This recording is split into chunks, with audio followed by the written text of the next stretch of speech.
Сәлеметсіздер ме, құрметті ұстаздар? Бүгін сіздерге физика пәнінен 7-11 сыныптарға арналған қысқа мерзімді сабақ жоспарын қалай жүктеп алуға болатындығын көрсететін боламыз.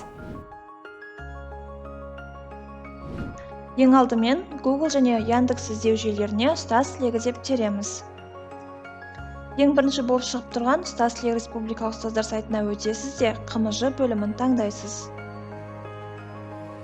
Сол жақ шеттегі сайтқа кіру батырмасы арқылы сайтқа кіріп, тіркелу батырмасы арқылы сайтымызға тіркеле аласыз.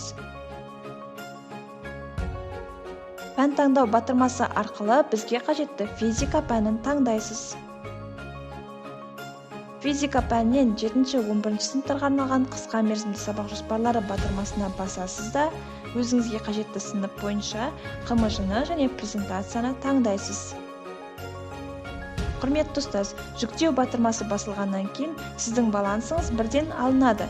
Егер балансыңыз жеткіліксіз болса, Казпи-кз қосымшасының іздеу жүйесіне ұстаз слегі деп тересіз де, өзіңіздің ID номеріңізді көрсету арқылы қажетті балансты толықтырасыз. Төлем жасалынған КМЖ-лар бірден жүктеп алу батырмасына ауысады.